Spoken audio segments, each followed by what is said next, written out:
Good morning friends. Next lecture છે અતિયોગ લક્ષણ of the વમન, કે જ્યારે વધારે પ્રમાણમાં વોમિટિંગ થઈ જાય તો શું થાય. જો વધારે પ્રમાણમાં ઔષધ લેવામાં આવી ગયું તો વધારે વોમિટિંગ થશે તો અતિયોગ જોવા મળશે. તો એની અંદર ફેનિલ વમન એટલે કે એની અંદર વસ્તુ થઈ, જો પહેલાં કફ નીકળ્યો, પછી પિત્ત નીકળ્યો, પછી વાત નીકળવાનો. હવે જો વધારે પ્રમાણમાં વમન નીકળશે તો છેલ્લે તો શું છે, અંદર વાયુ જ છે, કારણ કે સ્પેસ જ છે, બીજું કંઈ છે નહીં, કારણ કે બધું તો નીકળી ગયું છે. તો હવે વાત જ છે ને કરો તો વાત સાથે જે છે મિક્સ થઈને આવશે બધું, એટલે શું છે, ફેણવાળું આવશે, ફેનિલ વમન. કારણ કે કોઈ બી વખત જો આપણે કોઈ ભૂંગળી લઈએ, ભૂંગળી લઈએ સ્ટ્રો, ત્યારબાદ એને પાણીમાં ફૂંક મારીએ તો શું થાય, એ ફેણ વળે પાણીની અંદર, ફુગ્ગા થાય, પરપોટે થાય. તો એ શું ઉત્પન્ન થયું, ફેણ ઉત્પન્ન થયું. શેના કારણે, તો કે ભૂંગળીની અંદર રહેલી એરના કારણે, વાતના કારણે. તો એ જ રીતનો વાત જે છે શરીરની અંદર છે, અને જ્યારે અતિયોગનું વમન થાય છે ત્યારે વાત પ્રકોપ થાય, અને જે વમન થાય પછી બહાર નીકળે એની અંદર વાત પ્રકોપ જોવા મળે, અને એની અંદર શું છે, ફેનિલ વમન એટલે કે ફેણવાળું વમન જોવા મળે.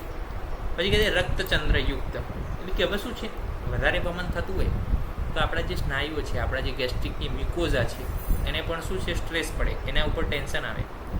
તો હવે એના કારણે શું છે, વધારે બળ કરવાને કારણે ત્યાં અલ્સર ઉત્પન્ન થાય તો બ્લીડિંગ પણ જોવા મળે છે, અને બ્લીડિંગ જે છે એ વોમિટિંગ સ્વરૂપે બહાર આવે તો રક્તચંદ્રયુક્ત પણ જોવા મળે. બીજું કે ડિહાઇડ્રેશન થાય એટલે તરસ તો થવાની જ છે.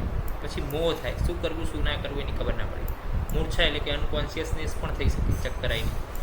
દાહ થાય, પછી ભ્રમ થાય, પછી તમ પ્રવેશ એટલે કે અંધકારમાં માણસ જાય, એટલે કે માણસને જે છે આંખે અંધારા આવે, પ્લસ કંઠની અંદર પીડા થાય, કારણ કે શું છે, વારંવાર વધારે વોમિટિંગ કરે છે એટલે આના જે સ્નાયુઓ છે, અહીંની જે ગ્લેન્ડ છે, એના જે મ્યુકોઝા છે, એ શું છે, સ્ટ્રેસફુલ થાય છે. એના કારણે ત્યાં આગળ શું થાય છે, કંઠમાં પીડા થાય, વાત વધી જાય છે, બળની હાનિ, નિદ્રાની હાનિ અને હૃદયમાં પીડા જોવા મળે છે. તો આટલા લક્ષણો છે, અતિયોગ લક્ષણ છે.